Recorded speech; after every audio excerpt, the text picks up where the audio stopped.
நம் தேவனாகிய இயேசு கிறிஸ்துவினால் உங்களுக்கு கிருபையும் சமாதானமும் சந்தோஷமும் உண்டாவதாக. நாம ஒரு மனதா செயல்படுவதற்கு ஐக்கியம் தேவைங்கிறத இந்த நாட்கள்ல பார்த்துட்டு இருக்கோம். அந்தபடியாக ஐக்கியத்தை குறித்து நாம இன்றைக்கு பார்க்கவிருக்கிற வேத பகுதி 1 யோவான் 1:7.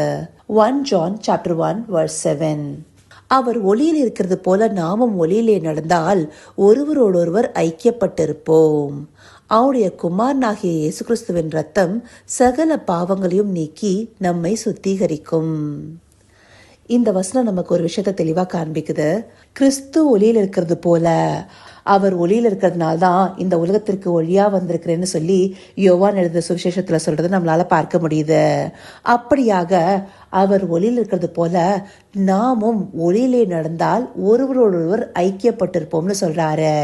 இது நாம கிறிஸ்துவோடு ஒருமைப்பாட்டில் இருக்கிறத காண்பிக்குது. அவர் ஒளியில் இருக்கிற மாதிரி நாமும் ஒளியில நடக்கணும். அந்தபடியாக ஒருமித்து செயல்படுபவர்களாக இருக்கணும். அதுவே ஐக்கியத்தை காண்பிக்குது இல்லையா? இந்தபடியான ஐக்கியம் எதனால் நம்மளுக்கு கிடைக்குது? அவருடைய ரத்தத்தினால் உண்டான மீட்பின் மூலமா. அதுவே சகல பாவங்களையும் நீக்கி நம்மை சுத்திகரிக்கும்னு இந்த வசனத்தை நிறைவு செய்திருக்கிறாரு. இப்படியாக நாம அவரோடு ஐக்கியப்பட்டிருக்கோம்னு சொல்லிட்டு ஒளியில நடக்காம இன்னும் இந்த உலகத்தின் பாவ இருளையே விரும்பினா நாம அவரோடு ஐக்கியப்பட்டவர்கள் அல்லங்கிறத முதலாவது புரிஞ்சுக்கணும்னு சொல்லிட்டு இதற்கு முன்பாக இருக்கிற 6வது வசனத்துல தெளிவா சொல்லப்பட்டிருக்கு. அதுலயும் அந்த வசனத்துடைய நிறைவு பகுதியில அந்தபடி நாம இருள நடக்கிறவர்களா இருந்தா சத்தியத்தின்படி நடவாமல் பொய் சொல்லுகிறவர்களா இருப்போம்னு சொல்லப்பட்டிருக்கு. சத்திய வார்த்தையே நம்முடைய கால்களுக்கு தீபமாயும் பாதைக்கு வெளிச்சமா இருக்குன்னு சொல்லிட்டு சங்கீதம் நமக்கு தெளிவா காண்பிக்குது இல்லையா? அந்தபடி எவ்வளவுக்கு எவ்வளவு தேவனுடைய வார்த்தை நமக்குள்ளார போகுதோ அந்த அளவுக்கு நமக்குள்ளார இருந்து வெளிச்சம் பிரதிபலிக்கிறதாக இருக்கணும்.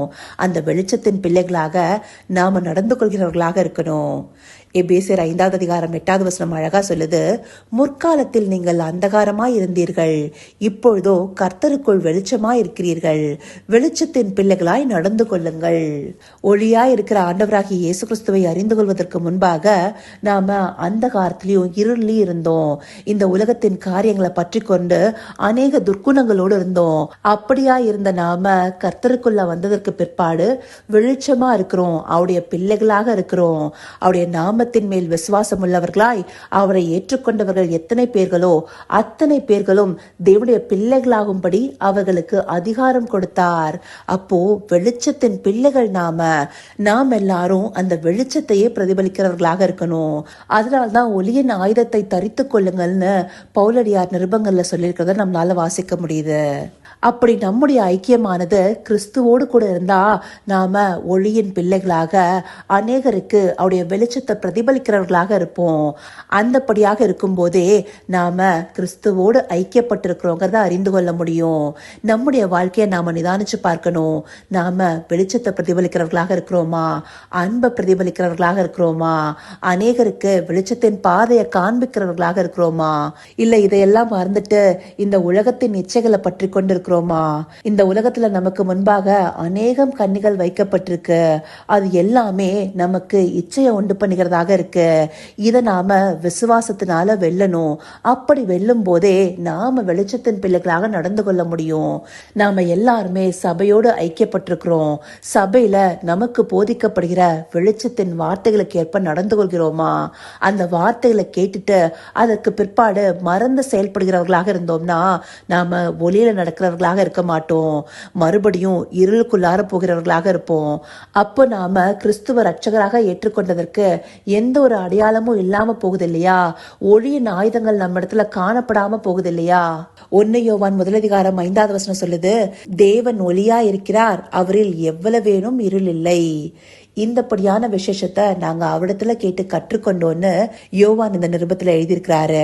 அப்படியாக ஒளியா இருக்கிற தேவனோடு ஐக்கியப்பட்டிருந்தோம்னா நமக்குள்ளாரையும் எவ்வளவு வேணும் இருள் இருக்க கூடாது இல்லையா? அதுல இருந்து நாம நீங்குவதற்கே பரிசுத்த ஆவியானவர் நமக்கு துணையாளராக கொடுக்கப்பட்டிருக்கிறாரு. தேவனுடைய வார்த்தைகள் ஜீவனும் ஆவியுமா இருந்து நம்மை நடத்துகிறதாக இருக்கு.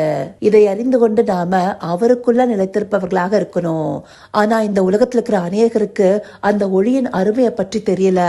யோவான் 3:19 ஆண்டவராகிய இயேசு கிறிஸ்து தாமே இப்படி சொல்றாரு, ஒளியானது உலகத்திலே வந்திருந்தும் மனுஷருடைய கிரியைகள் பொல்லாதவைகளாய் இருக்கிறபடினால் அவர்கள் ஒளியை பார்க்கிலும் இருளை விரும்புகிறதே அந்த ஆக்கினை தீர்ப்புக்கு காரணமாய் இருக்கிறது. அப்படியாக ஒளியாக கிறிஸ்துதாமே இந்த உலகத்திற்கு வந்தாரு. அந்த ஒளியை புரிந்து கொள்ள முடியாத அளவுக்கு மனுஷர்களுடைய கண்களும் இருதயமும் பொல்லாதவைகளால நிரம்பப்பட்டிருக்கு.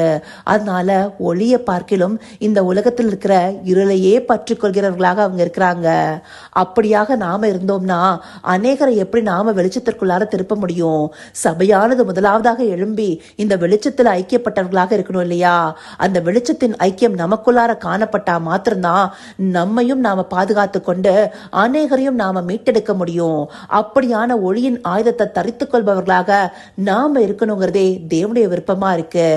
இதை அறிந்து கொண்டு வெளிச்சத்தின் பிள்ளைகளாக ஒளியின் ஆயுதங்களை தரித்துக் கொண்டவர்களாக ஒளியோடு ஐக்கியப்பட்டவர்களாக இருக்க அவரை நோக்கி பார்ப்போமா?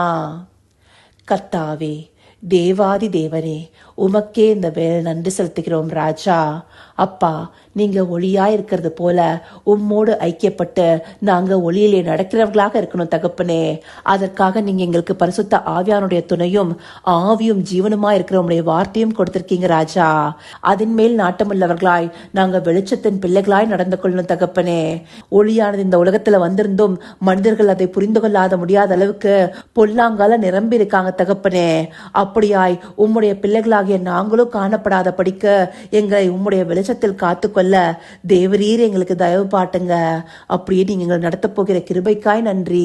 சகலவித துதி மகிமை கனம் யாவும் ஒருவருக்கே செலுத்துகிறோம். இயேசு கிறிஸ்துவின் மூலமாய் வேண்டிக் கொள்கிறேன் பிதாவே. ஆமேன், ஆமேன்.